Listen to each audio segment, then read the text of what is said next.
আমরা সব সময় 4টি বাক্য ব্যবহার করে থাকি। সুবহানাল্লাহ, আলহামদুলিল্লাহ, লা ইলাহা ইল্লাল্লাহ, আল্লাহু আকবার। কিন্তু হয়তো আমরা বহুতেই এর সঠিক অর্থ জানি না। চলুন এই বাক্যগুলোর সঠিক অর্থ জেনে নিই। তার আগে ভিডিওটি লাইক করুন এবং সাবস্ক্রাইব করে পাশে থাকুন। সুবহানাল্লাহর অর্থ হচ্ছে আল্লাহ পবিত্র। আলহামদুলিল্লাহর অর্থ হচ্ছে সমস্ত প্রশংসা আল্লাহর জন্য।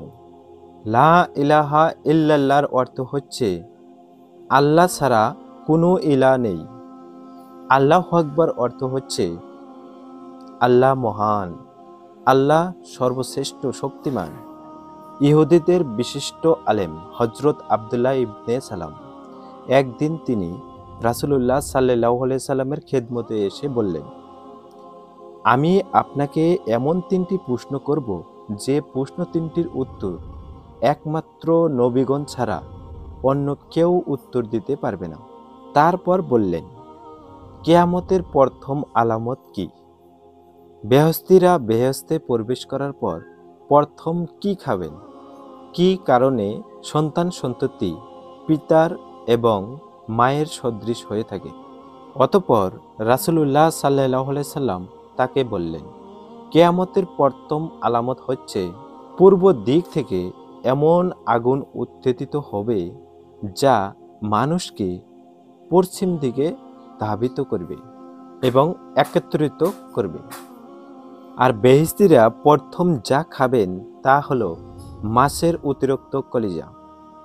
আর সন্তানের সাথে পিতার সাদৃশ্য থাকার কারণ হচ্ছে সঙ্গমকালে যদি পুরুষের বীর্য আগে বের হয় তখন সন্তান পিতার সাদৃশ্যপূর্ণ হয়ে থাকে।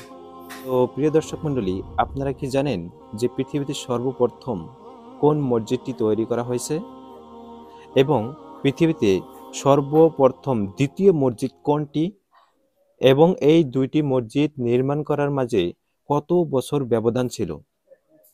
চলুন এই 3টি প্রশ্নের উত্তর আমরা জেনে নিই সরাসরি বুখারী শরীফ হাদিস থেকে।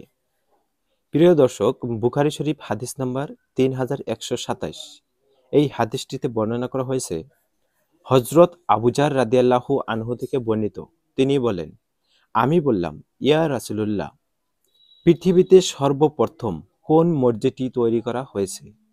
তিনি উত্তরে বললেন, মসজিদে হারাম। আমি বললাম, তারপর কোনটি? তিনি উত্তরে বললেন, মসজিদে আকসা। আমি বললাম, উভয় মসজিদ তৈরি করার মাঝে কত বছর ব্যবধান ছিল? তিনি বললেন, 40 বছর।